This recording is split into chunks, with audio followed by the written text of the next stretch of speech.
Afternoon doctor সালুকে। কি good afternoon. Please sorry, don't mind. আসলে যখনই কোনো নিরপরাধ লোকের খুন দেখি না, তখনই গুড আফটারনুন গুড মর্নিং এর উপর বিশ্বাসই চলে। তাই তো ডক্টর। ডক্টর কোনো পোক্ত প্রমাণ পেলেন? আপাতত এই ল্যাপটপের চার্জারটা তার, এটা দিয়েই শ্বাসরোধ করা হয়েছে এর। আর এর মৃত্যুর সময় হচ্ছে সকাল 9টা থেকে 9:30টার মধ্যে। আর হ্যাঁ, লাশের পাশে এই মোবাইলটা পাওয়া গেছে। হয়তো এটা আমাদের কোনো সাহায্য করবে। আর ওই বাকি প্রমাণগুলো যার ব্যাপারে ইন্সপেক্টর সমীর বলছিলেন? স্যার স্যার রোহনের ডায়েরি এই দেখুন, পুরোটাই পুড়ে গেছে, ছাই হয়ে গেছে। তবে এই ডায়েরিটার সঙ্গে অনেক ডকুমেন্টসও ছিল, সেগুলোও পুড়ে গেছে। বুঝতেই পারছি না যে ওই ডকুমেন্টস এমন কি ছিল। নিশ্চয়ই এর মধ্যে এমন কিছু ছিল যার জন্য ওই খুনি প্রবলেমে পড়তো, তাই প্রমাণ জ্বালিয়ে দিয়েছে আর এই রোহনকেও মেরে দিয়েছে। স্যার, হ্যাঁ, এই হার্ড ডিস্কটা আমি এখানেই পেয়েছিলাম, ক্রাইম সিনে। আমি এটা একজন কম্পিউটার এক্সপার্টকে দেখিয়েছি। পুরোপুরি নষ্ট হয়ে গেছে, ডেটা রিকভার করা সম্ভবই নয়। খুনি প্রত্যেকটা প্রমাণকে খারাপ করে দিয়েছে। কোনো ব্যাপার না, কোথাও না কোথাও কিছু না কিছু প্রমাণ নিশ্চয়ই পাবো। পুরবি, স্যার। এই রোহনের ব্যাকগ্রাউন্ড চেক করেছো? হ্যাঁ স্যার, পুরো নাম রোহন কুমার। এ পুনেতে থাকে, এখানে মুম্বাইতে চাকরি করছিল, একাই থাকতো। আর এখানেই এই বাড়ি থেকেই কাজ করছিল। কি কাজ কি করতো? গোয়েন্দা ছিল। বড় বড় কোম্পানিতে যে লাখ লাখ টাকা জালিয়াতি হয় সেগুলোর তদন্ত করতো। তাহলে তো অনেক শত্রুই আছে এই রোহনের। হ্যাঁ দয়া, আর ওই অনেকগুলো শত্রুর থেকে আসল খুনিটা কে সেটা হয়তো তোমাকে এইটা বলবে। কি এটা ডক্টর? এটা চুম্বক। চুম্বক? এর মধ্যে একজন দৌড়বীরের ছবিও আছে, কিন্তু এই চুম্বক রোহনের বডির মধ্যে কি করছিল? আমার মনে হচ্ছে হয়তো এটা খুনির হবে। ওর পকেটে ছিল, এদিক ওদিক করতে গিয়ে হয়তো এটা পড়ে গেছে। তাহলে তো এটা আঙুলের ছাপ থাকবে। না, একটাও নেই। একটাও নেই।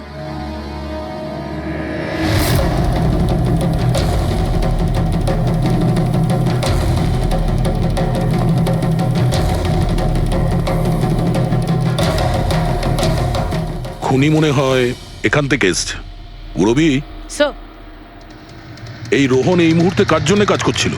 স্যার, ডিএনডি বিল্ডকম লিমিটেডের জন্য। BND Buildcom limited?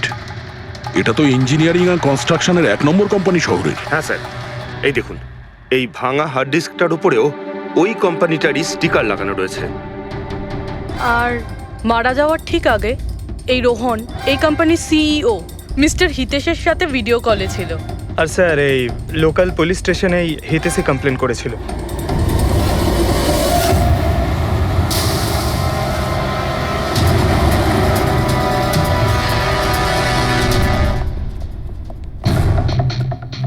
এটা কি এত বড় অফিসে শুধুমাত্র একজনই লোক ছিল নাকি? মনে হচ্ছে স্যার ইন্ডিয়ার ম্যাচ দেখার জন্য সবাই বাড়ি চলে গেছে। আচ্ছা, আজকে ইন্ডিয়ার ম্যাচ আছে? স্কোরটা কি হলো? কোহলি সেঞ্চুরি করতে যাচ্ছে। কি বলছেন স্যার? আপনি কি করে জানলেন? বাইরে ওয়াচম্যান কমেন্ট্রি শুনছিল। ইনভেস্টিগেশন করতে এসেছি, চোখ কান খোলা রাখতে হবে। স্যার, হিতেশের cabin. Mister Hitesh, hi, CID. Please বসুন। আমি আপনাদেরই অপেক্ষায় ছিলাম। শুরু থেকে বলুন সবকিছু। 6 মাস আগে আমি রোহনকে কাজে রাখি। গত 5 বছর ধরে আমাদের কোম্পানিতে যে লোকসান হচ্ছে তা আগে কখনো হয়নি। কি ধরনের ক্ষতি? লোকসানের লিস্ট তো বলে শেষ করা যাবে না। যে টেন্ডারগুলো আমাদের কোম্পানির পাওয়া উচিত ছিল সেগুলো হাত থেকে বেরিয়ে যাচ্ছিল। এই দেখুন, 1100 কোটির রিফাইন্ডিং কন্ট্রাক্ট, 37 কোটির রেলওয়ে কন্ট্রাক্ট আর 800 কোটির পাওয়ার ট্রান্সমিশন কন্ট্রাক্ট। এটাও তো হতে পারে যে যে সমস্ত কোম্পানি এই কন্ট্রাক্টটা পেয়েছে ওরা আপনার থেকে কম কোট দিয়েছে। সেটাই তো আমি বলতে চাইছি স্যার। যদি অন্য অন্য কোম্পানি এই টেন্ডার পেত তাহলে ব্যাপারটা অন্য ছিল, কিন্তু এই সমস্ত কন্ট্রাক্ট একটা মাত্র কোম্পানিই পেয়েছে। আর সবচেয়ে বড় কথা হলো তাদের অ্যামাউন্ট আমাদের দেওয়া অ্যামাউন্টের থেকে মাত্র 1000 টাকা কম। শুধুমাত্র 1000 টাকা কম? কোন কোম্পানি এটা? XPL infrastructure. XPL infrastructure? তাহলে আপনার মনে হচ্ছে যে আপনার কোম্পানিতে এমন কেউ বেইমান আছে যে স্যালারি আপনার থেকে নেয় কিন্তু কাজ এক্সপিএল এর জন্য করে? 100% কেউ না কেউ তো অবশ্যই আছে। আর রোহন ওই লোকটার খুব কাছাকাছি পৌঁছে গিয়েছিল। ওর লাস্ট ফোন কলে আমায় এটাও বলেছিল যে সেই বেইমান এস্টিমেটিং অ্যান্ড টেন্ডিং ডিপার্টমেন্টের লোক। আচ্ছা, এই ক্রাইম সিন থেকে আমরা এই ড্যামেজড হার্ড ডিস্কটা পেয়েছি। কি আছে এর ভেতরে? স্যার, এটা আমাদের কোম্পানির গত 5 বছরের CCTV footage, call logs, emails, আমাদের কোম্পানিতে কত এমপ্লয়িজ আছে, সমস্ত ইনফরমেশন এতে ছিল। তাহলে এর কপি নিশ্চয়ই আছে আপনার কাছে? আগে হ্যাঁ আছে। আমরা ওটা আমাদের সঙ্গে নিয়ে যাব। শিওর।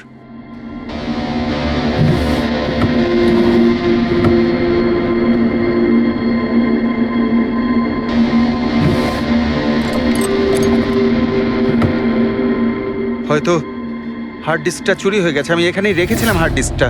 কি? আপনার কেবিনের ভেতর থেকে কোনো জিনিস কি করে চুরি হয়? হয়তো আমার অনুপস্থিতিতে কেউ এসেছিল আর এখান থেকে।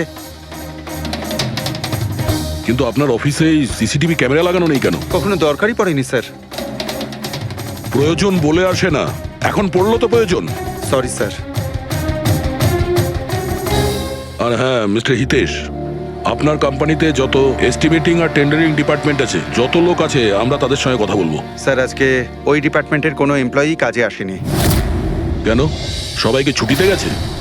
আসলে ওরা প্রত্যেকেই ম্যারাথন রেসে পার্টিসিপেট করতে গেছে, যেটা সকাল 7টা থেকে 11টার মধ্যে হবে। কি? সবাই ওই ম্যারাথন রেসে দৌড়তে গেছে? হঠাৎ করে সবাই এরকম রানার হওয়ার স্বপ্ন দেখছে কেন? আসলে আমাদের কোম্পানি এই ম্যারাথন রেসটা স্পন্সর করছে, তাই আমাদের এমপ্লয়ীদের এটা বাধ্যতামূলক ছিল ওখানে পার্টিসিপেট করা। শুধু তারাই পারবে না যাদের হাঁটুতে বা অন্য কোনো সমস্যা আছে। তো আপনারও সমস্যা আছে হাঁটুতে? হ্যাঁ।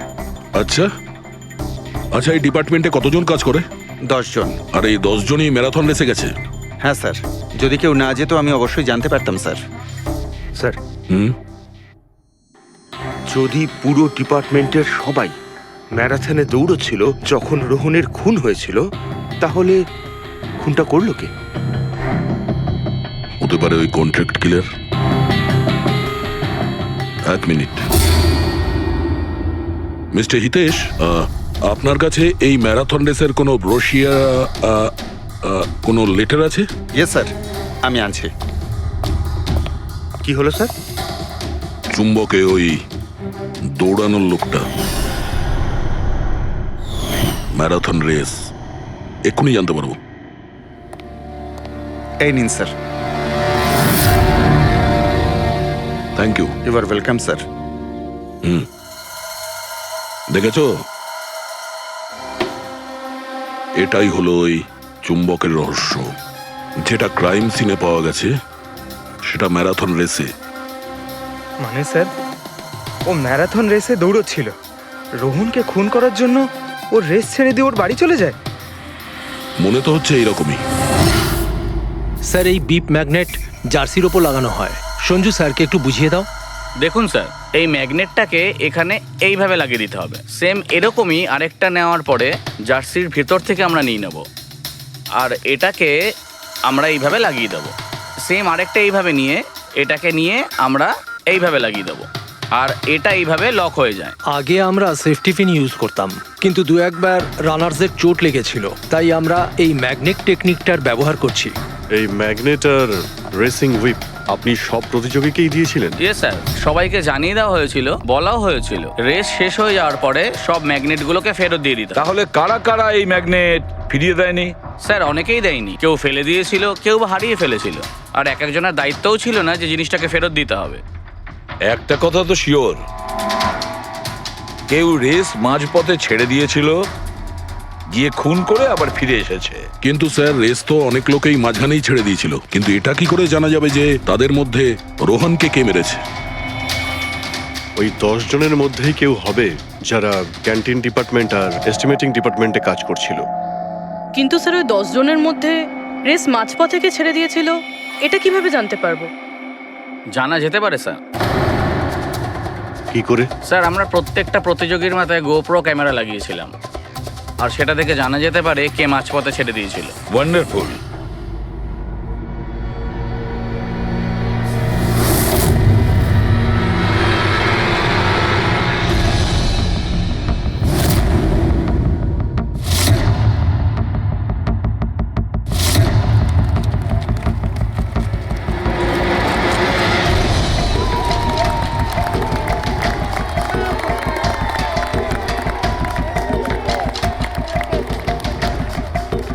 নবীন, এই রিশটা তোকেই জিততে হবে।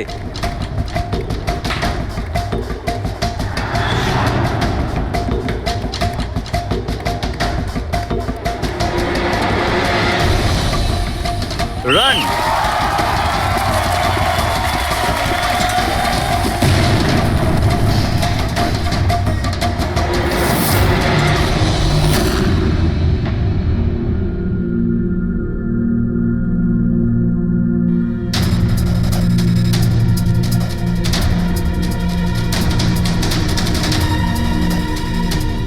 এই চারটে স্ক্রিন এগুলো ব্ল্যাঙ্ক কেন? জানি না স্যার, আমরা তো সব ক্যামেরা চালু করে এদের দিয়েছিলাম। হয়তো ভুল করে এই চারজন ক্যামেরা অফ করে ফেলেছিল। ভুল করে করেছে নাকি ইচ্ছে করে?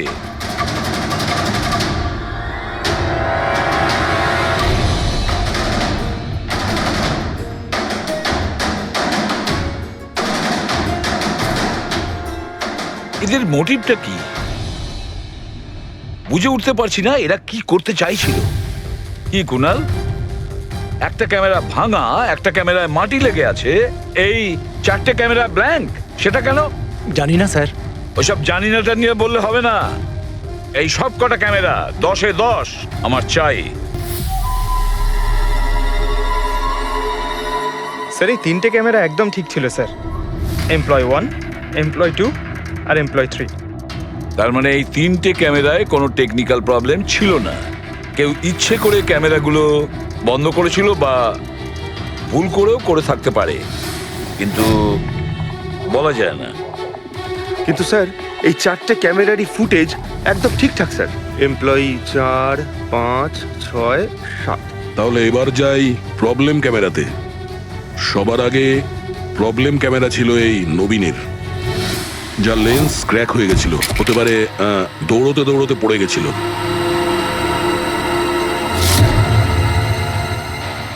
হ্যাঁ, আর স্যার, দ্বিতীয় প্রবলেমের ক্যামেরা মুক্তিরটা, যে রেসের মাঝখানে দাঁড়িয়ে নিজের জুতোর ফিতে বাজছিল। হ্যাঁ, তারপরে ফিতে বাঁধার পরে ওই হাতটাই নিজের লেন্সে লাগায় আর লেন্সে সমস্ত পিকচারটাই ঝাপসা হয়ে যায়। কিন্তু স্যার, এই মাটি ইচ্ছে করে লাগিয়েছে নাকি ভুল করে?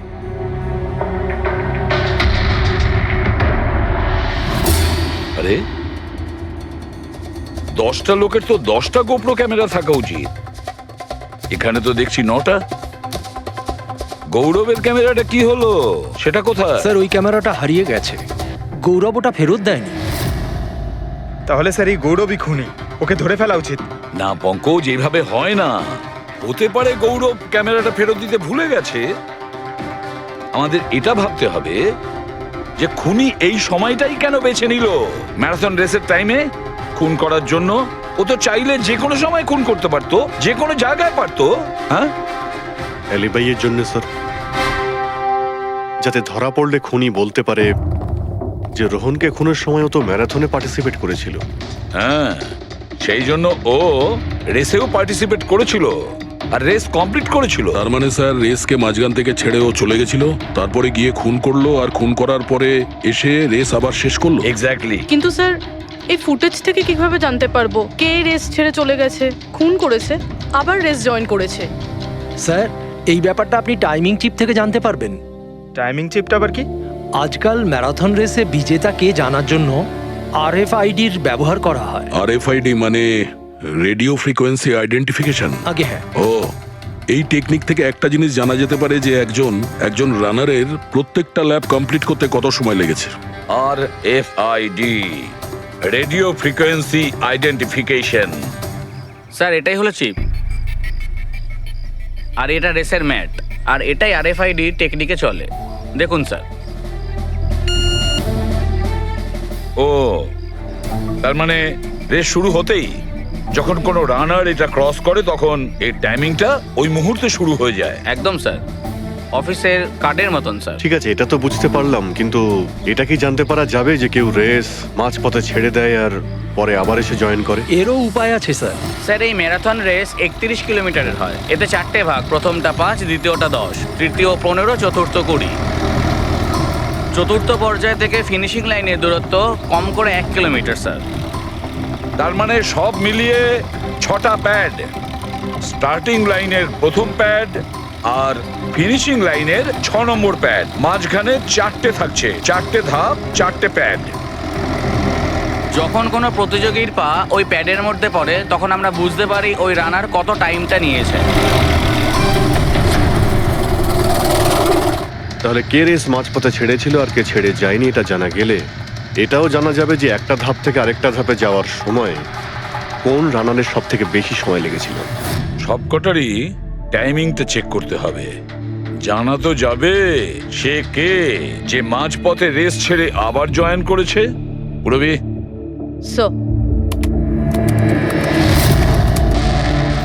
স্যার, আমাদের প্রথম কচ্ছপ হলো এই নবীন। এ রেসের প্রত্যেকটা ল্যাপ 25 মিনিটে কমপ্লিট করেছে, কিন্তু শেষ ল্যাপের পরে ফিনিশিং লাইন পর্যন্ত পৌঁছানোর জন্য, মানে 1 কিলোমিটার ক্রস করার জন্য ওর 50 মিনিট সময় লেগেছে। নবীন,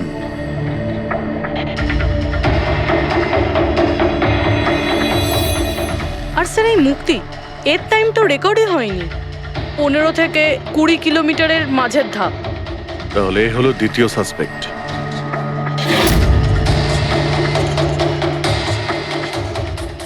মুক্তি। আর এবার এই গৌরব, এ তো 15 কিলোমিটারের ধাপই বের হতে পারেনি। তাহলে এই হলো আমাদের তৃতীয় সাসপেক্ট। স্যার, বাকি সবার টাইমিং তো মোটামুটি ঠিকঠাকই আছে। তার মানে এই খুন এই 3 জনের মধ্যেই কেউ করেছে, মুক্তি, নবীন আর গৌরবের মধ্যে। যদি নবীন খুন করে থাকে তাহলে সে রেস ছেড়েছে 20 কিলোমিটার আর ফিনিশিং লাইনের মাঝপথে।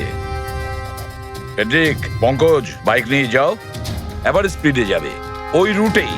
আর খেয়াল করো যেখানে ওই 3 জন যেখানে রেস ছেড়েছে সেখান থেকে রোহনের বাড়ি কতটা দূরে আর কত সময়।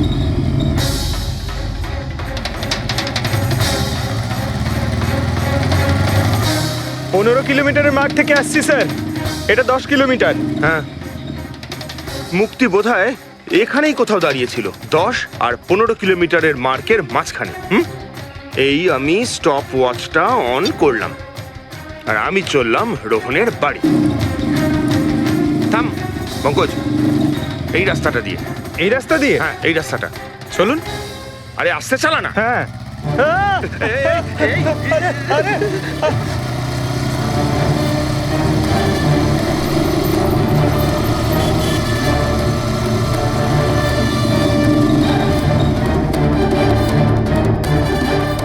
এই দেখুন রোহনের বাড়ি। মুক্তি নিশ্চয়ই রোহনের ঘরে পিছনের জানলা দিয়ে ঢুকেছিল।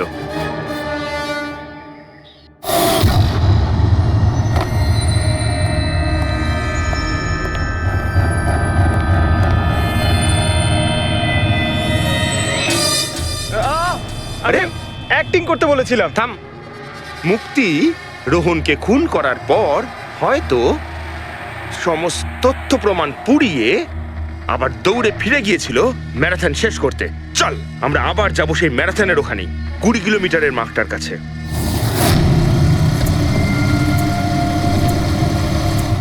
স্টপ ওয়াচের টাইম দেখে নিন স্যার। 26 মিনিট।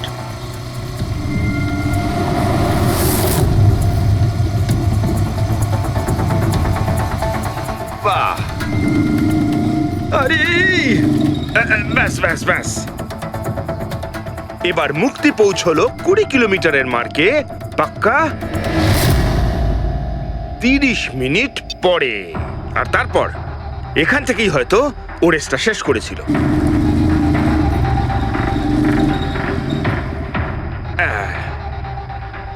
এবার শোন, গৌরব যদি খুন করে থাকে তাহলে ও রেসটা এখানেই ছেড়েছিল, 10 আর 15 কিলোমিটার মার্কের মাঝামাঝি। এই আমি স্টপ ওয়াচ অন করলাম। এবার যাব আমরা রোহনের বাড়ি। চলো। চল।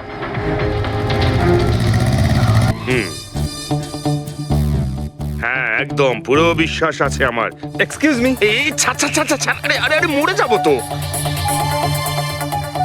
চল।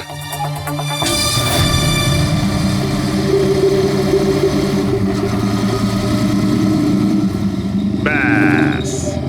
একটু দাঁড়ান, আমি বুঝতে পেরেছি। আমি বলছি, এই গৌরব রোহনের বাড়ি থেকে 15 থেকে 20 কিলোমিটার দূরে রেসে আবার জয়েন করেছিল, তাই না? শাবাশ! হ্যাঁ। আমার সাথে থেকে থেকে তোরও তো বুদ্ধি খুলে গেছে। আর এই সব কিছু করতে গৌরবের টাইম লেগেছিল পুরো 27 মিনিট। এবার দেখা যাক নবীনের কত লেগেছিল। এবার যদি নবীন খুন করে থাকে তাহলে ও নিশ্চয়ই এখান থেকে গেছিল, যেখানে ও পড়ে গেছিল। এই আমি স্টপ ওয়াচ অন করলাম। এবার যাওয়া যাক রোহনের বাড়ি। চল চলুন স্যার। ওকে, পঙ্কজ, 3 জন রোহনের সাথে এরকমই কিছু করেছিল। ব্যাস, রোহনকে খুন করে নবীন এইখানে এসে পৌঁছেছিল ফিনিশিং লাইনের সামনে, যেখানে ও ক্যামেরাটা দ্বিতীয়বারের জন্য সরিয়েছিল। আর এই সব কিছু করতে ওর লেগেছিল হয়তো 48 মিনিট। স্যার হ্যাঁ, জানতে পেরেছি 3 জনের কত সময় লেগেছিল। আচ্ছা, তাহলে বলো মুক্তির কত সময় লেগেছিল? মুক্তির লেগেছিল 30 মিনিট। আর টাইমিং চিপ অনুযায়ী 39 মিনিট লেট ছিল। আর গৌরব? গৌরবের 27 মিনিট। আরও ম্যারাথন রেস থেকে নিখোঁজ ছিল 24 মিনিটের জন্য। নবীনের লেগেছিল 48 মিনিট রোহনের বাড়ি গিয়ে ওকে খুন করে ফিরে আসতে। আর টাইমিং চিপ অনুযায়ী এই নবীন 50 মিনিট লেট ছিল। হ্যাঁ, আমাদের খুনি এই 3 জনের মধ্যেই কেউ হবে, নবীন, গৌরব আর মুক্তির মধ্যে। মিস্টার নবীন, একটা কথা বলুন। এই রেসে আপনি প্রত্যেকটা ল্যাপ 25 মিনিটে কমপ্লিট করেছেন, কিন্তু ফিনিশিং লাইনের আগে ওই 1 কিলোমিটার যেতে আপনার 50 মিনিট সময় লেগেছিল। কেন? স্যার ওই 20 কিলোমিটার পুরো করার পর আমি নিচে পড়ে গেছিলাম। আর স্যার ওই আমার পায়ে চোট লেগেছিল আর ক্যামেরাটাও ভেঙে যায়। স্যার লাস্টের 1 কিলোমিটার আমি কতটা কষ্টে পুরো করেছি স্যার আমিই জানি সেটা। এই আঘাতটা কোথায় লেগেছে আপনার? স্যার এইখানে দেখুন স্যার। পট্টিটা খোলো। হ্যাঁ, এইটা।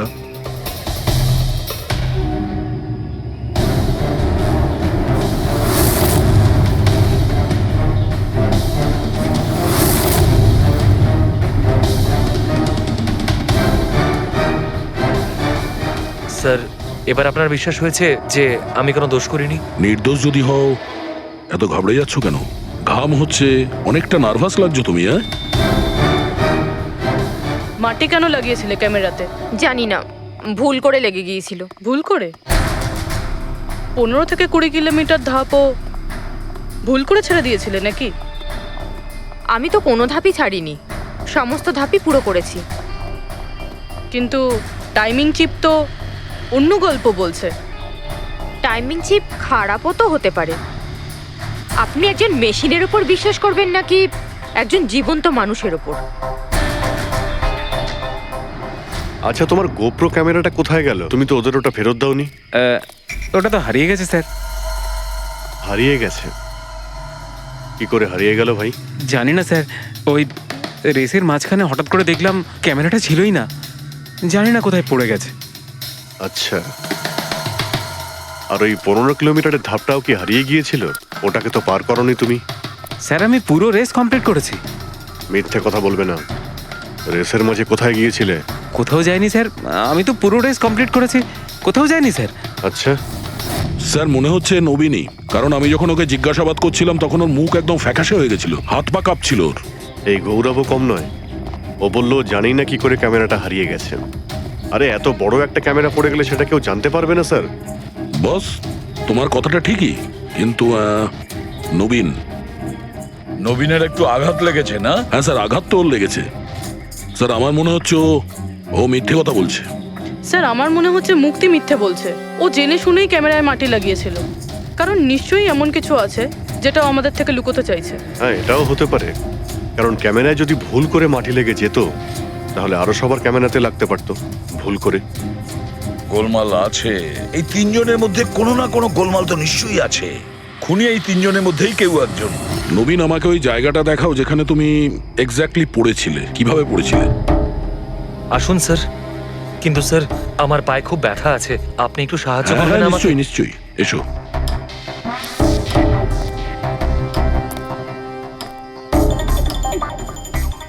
স্যার আমি এখনো বলছি আপনাকে, আপনি নিজের টাইম ওয়েস্ট করছেন। এমনটা যেন না হয় যে আসল খুনিই পালিয়ে যায়। সিআইডির হাত থেকে আজ পর্যন্ত কোনো খুনি না বেরিয়েছে না বেরোতে পারবে, নিশ্চিন্ত থাকো। হ্যাঁ, স্যার ওই যে এখানে আটকেই আমি পড়ে যাই। এখানে? হ্যাঁ স্যার, স্যার পড়ে যেতেই আমার ক্যামেরাটাও ভেঙে যায়। আচ্ছা। তারপর আমি ক্যামেরাটা আবার লাগালাম, তারপর রেস স্টার্ট করলাম। প্রচুর ব্যথা নিয়ে তুমি এই রেসটা ফিনিশ করেছো। হ্যাঁ স্যার, এখনো খুব ব্যথা। তুমি পড়েছিলে এইখানে, এই জায়গাটায়? হ্যাঁ স্যার, খুব ক্লান্ত হয়ে গেছিলাম তো, তাই খেয়াল করিনি আর পা আটকে নিচে পড়ে যাই। আচ্ছা, রেস ফিনিশ করার আগে তুমি দ্বিতীয়বার ওই ক্যামেরাটাকে সরিয়ে দিয়েছিলে কেন? আচ্ছা, ওটা তো স্যার খুব গরম লাগছিল তো, তাই মুখটা ধোয়ার জন্য আমি ক্যামেরাটা খুলে ফেলেছিলাম। কিন্তু কিছুক্ষণ পরেই আমি আবার ক্যামেরাটা লাগিয়ে নিই। রেস তো আমি তারপরেই কমপ্লিট করেছিলাম। হ্যাঁ ঠিক আছে, চলো। স্যার কিছু তো বলুন, আমরা যাচ্ছি কোথায় আসলে? তোমার হারিয়ে যাওয়া ক্যামেরা খুঁজতে। স্যার কিন্তু এত বড় জায়গাতে আমরা খুঁজবো কি করে ওই ক্যামেরাটা? প্রত্যেক ক্যামেরাতে একটা চিপ লাগানো আছে, আর এই ম্যাপ বলছে তোমার ক্যামেরা এইদিকেই আছে। চলে এসো। ম্যাম, আমি সত্যি কথাই বলছি। সত্যি তো এটাই, তুমি 10-15 কিলোমিটারের মাঝে রেস ছেড়ে দিয়েছিলে আর তারপরে রোহনকে মেরে দিয়ে এখানে চলে এলে, এই 20 কিলোমিটারের মার্কে চলে এলে। কারণ তুমি তো জানতে এখান থেকে তোমাকে কোনো খেলোয়াড় দেখতে পাবে না। সব খেলোয়াড়রা তো তখন পিছনে। সব মিথ্যে। আপনি আমার কথা বিশ্বাস কেন করছেন না?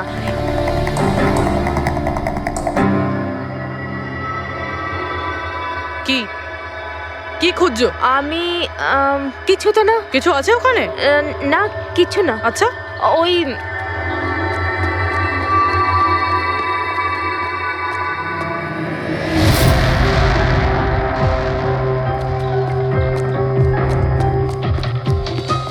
ও তো তুমি সাইকেলে করে গিয়েছিলে রোহনকে খুন করতে?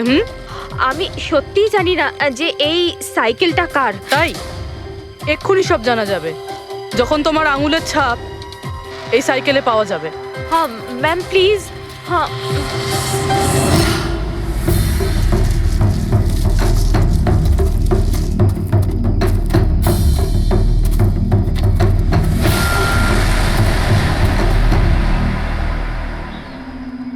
এই হলো ক্যামেরা। এটাকে পুরো ভেঙে ফেলেছো? হ্যাঁ, আমি ভাঙিনি স্যার। দুটো ক্যামেরা?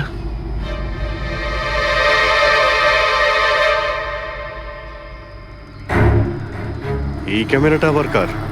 স্যার স্যার সরি, আমি আপনাকে মিথ্যে বলেছি স্যার, কিন্তু আমি আপনাকে সব সত্যি কথা বলে দিচ্ছি স্যার। বলো, তাহলে সত্যি বলার মুড হয়েছে তোমার? বলো। আসলে আমি এই জঙ্গলে না ড্রাগস নিতে এসেছিলাম, ওই গায়ের জোর বানানোর ড্রাগস, যাতে আমার গায়ে শক্তি আসে আর আমি জোরে দৌড়ে এই রেসটা জিতে যেতে পারি। সেই জন্যই আমি ক্যামেরাটা ভেঙে দিয়েছিলাম। খুব ভালো মজা করো তুমি। জোরে দৌড়ানো ড্রাগ নিয়েছিলে ম্যারাথনে, যেখানে অনেকক্ষণ দৌড়তে হয় আস্তে আস্তে।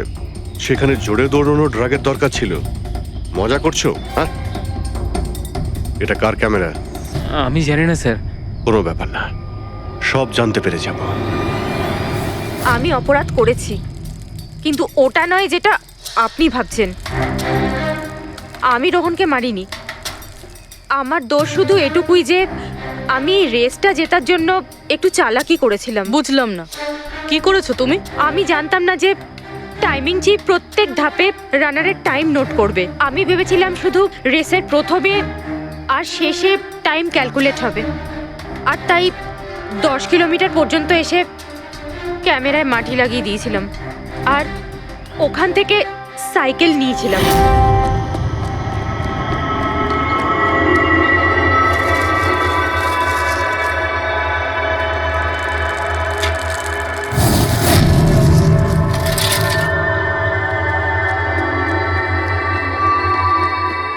কিন্তু রেস শেষ হতেই সিআইডি ওখানে চলে এলো আর আমি ওখান থেকে সাইকেলটা সরানোর সুযোগই পাইনি। এত কিছু করেছো শুধু একটা রেস জেতার জন্য? আসলে অফিসে বেট ধরা হয়েছিল যে আমাদের ডিপার্টমেন্টে যে রেসটা জিতবে তাকে সবাই কন্ট্রিবিউট করে 5 লাখ টাকা দেবে। আমার টাকার খুব দরকার ছিল, তাই আমি এটা দীপ্তির ক্যামেরা। এই দুটো ক্যামেরা তোমরা কেন ভেঙেছিলে? স্যার আসলে আমরা এই রেসে এসেছিলাম যাতে একে অপরের সাথে সময় কাটাতে পারি, কিন্তু তারপরে খেয়াল হলো যে আমাদের প্রেমের কথাবার্তা সব ওই গোপ্রোতে রেকর্ড হচ্ছে। স্যার কখন থেকে ফলো করছে। শোন না, তোকে খুব সুন্দর লাগছে। দাঁত ছাড়ো তো। কি হলো? গোপ্রোতে সব রেকর্ড হচ্ছে। ও গড, এখন কি করব? একটা কাজ করা যাক, চল আমার সঙ্গে। হ্যাঁ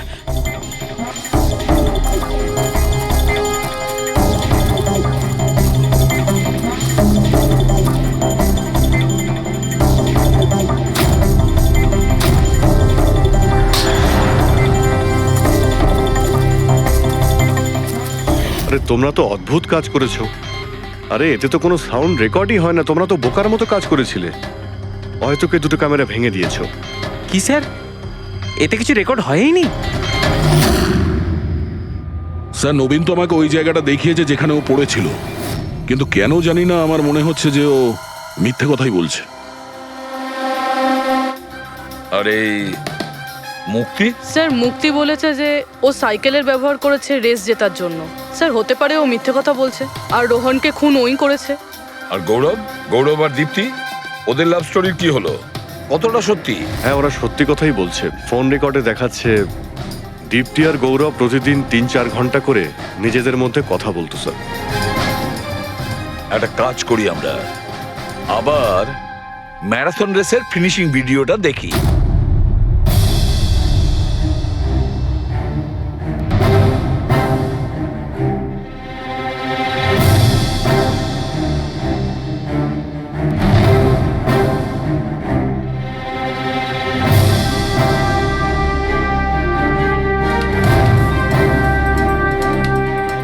তার মানে গৌরবের ঠিক পরেই এই দীপ্তি ঢুকেছিল। দুজন একসঙ্গেই ছিল। মনে হচ্ছে স্যার দুজনেই এই কাণ্ড করেছে। এক মিনিট অভিজিৎ, দয়া, এই ফুটেজটা দেখো। এই যে এই হলো সেই খুনি।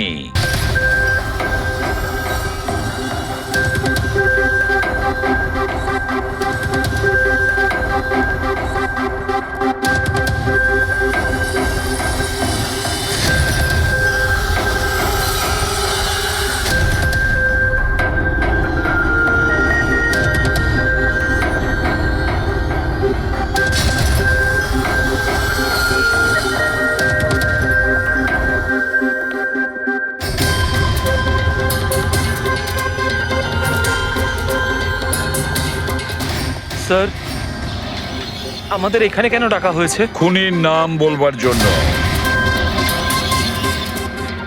স্যার সত্যি খুনি ধরা পড়েছে? তাহলে বলুন না স্যার, কে খুনি? আরে বলবো, একটু ধৈর্য ধরো। মুক্তি, 5 লাখ টাকার জন্য তুমি বেইমানি করেছো। 5 লাখ টাকার জন্য। আর গৌরব, তুমি তো তোমার ভালোবাসা লুকোনোর জন্য বেইমানি করেছো। আর নবীন, তুমি চলো, তোমাকে আবার দেখাচ্ছি, রেসের একটা পার্ট দেখাচ্ছি। খুব ভালো করে দেখো আর বলো কোথায় ভুল আছে, বলো।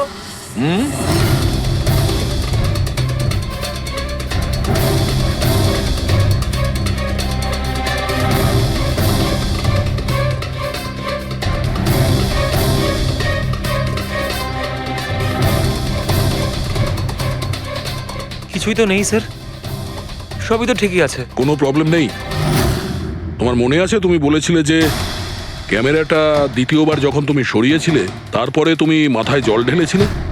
ওটা তো স্যার খুব গরম লাগছিল, তো তাই মুখটা ধোয়ার জন্য আমি ক্যামেরাটা খুলে ফেলেছিলাম। মিথ্যে বলেছিলে তুমি, নিজের মাথায় জল ঢেলেছিলে।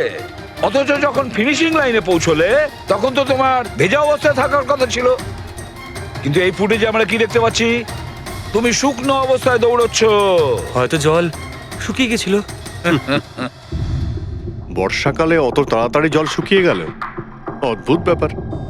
তাহলে নবীন, তোমাকে আরো একটা ফুটেজ দেখাই, এই গল্পের শেষ অংশ। বলো, এটা দেখে তোমার কি মনে হচ্ছে?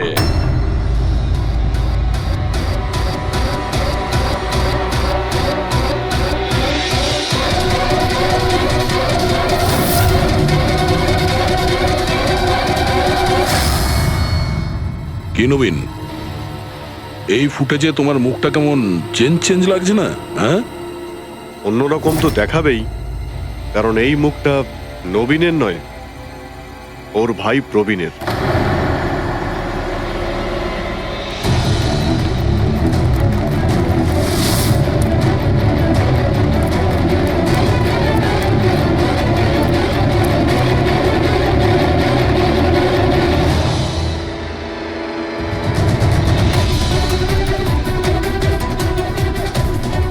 খুব বড় প্ল্যান বানিয়েছিলে তুমি, দারুণ মাথা খাটিয়েছিলে তুমি।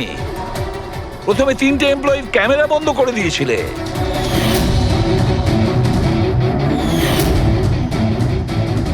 আর তারপরে নিজের গোপ্রো ক্যামেরা নিচে ফেলে দিয়েছিলে যাতে লেন্সটা ভেঙে যায়। আর তারপর নবীন নিজের ক্যামেরাটাকে খুলে পরিয়ে দিল নিজের ভাইকে, মানে প্রবীণকে।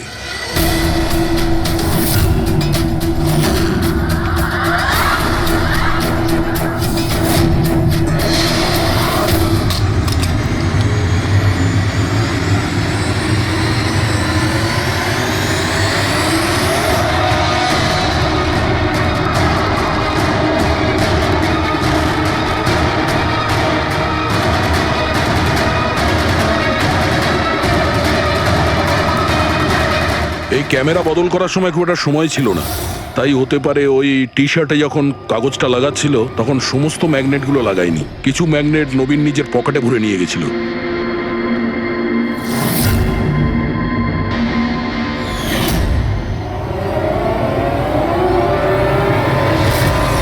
নবীন রেস ছেড়ে বেরিয়ে যায় রেইনকোট পরে, আর পৌঁছে যায় রোহনকে খুন করার জন্য। কিন্তু ও কি করে জানবে যে রোহনকে মারার সময় ম্যারাথন রেসের ওই ম্যাগনেটই ওকে ফাঁসিয়ে দেবে?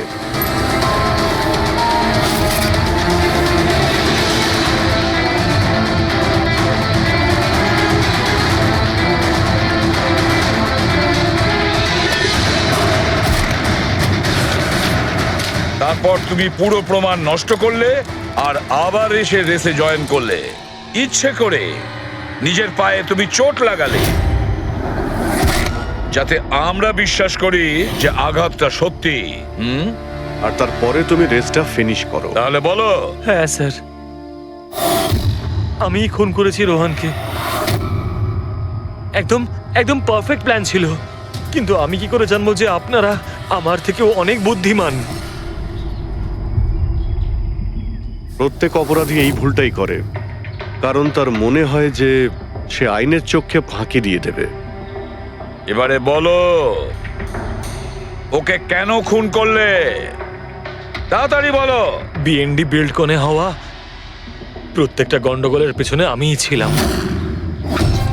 আমার জন্যই প্রত্যেকটা টেন্ডার কোম্পানির হাতছাড়া হলো, আর আমি যদি রোহনকে না মারতাম তাহলে ও আমার সমস্ত রহস্য খুলে দিত। তাই আমি... লজ্জা লাগার কথা তোমার, যে থালায় খেয়েছো ওই থালায় ফুটো করেছো। আর সেই পাপ লুকোনোর জন্য তুমি রোহনকে খুন করে দিয়েছো। আইন তোমাকে কঠোরতম শাস্তি দেবে। আশা করি ততদিনে ফাঁসির অর্ডার এসে যাবে। নিয়ে যাও এদের।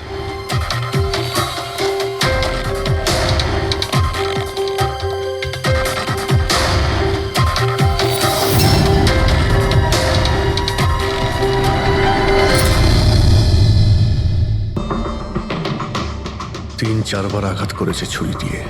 লাশ খুব একটা পুরনো নয়, মনে হচ্ছে কাল রাতে খুন হয়েছে। জুয়া খেলার সময় মারা গিয়েছে। এই 5টা গ্লাস পড়ে আছে এখানে, আর এই 5টা ভাগে তাস বাটা আছে। মনে হচ্ছে এছাড়া আরো 4 জন ছিল, ওদের মধ্যে কেউ একজন মেরেছে একে। বাইরে থেকেও কেউ আসতে পারে। পুরবী পঙ্কজ, একটু দেখো তো এই জালনা কিংবা দরজা ভাঙা নেই তো? মিস্টার হেমন্ত, এই লোকটা কে? না স্যার, আমি তো এনাকে আগে কখনো দেখিও নি। এই লোকটা আপনার ঘরে মরে পড়ে আছে, আর দেওয়ালের চারিদিকে ওর ছবি লাগানো আছে। এটা কি করে সম্ভব? একজন অচেনা লোক আপনার এই হলিডে হোমে এসে তাস খেলছে, মারা গেছে। How it possible?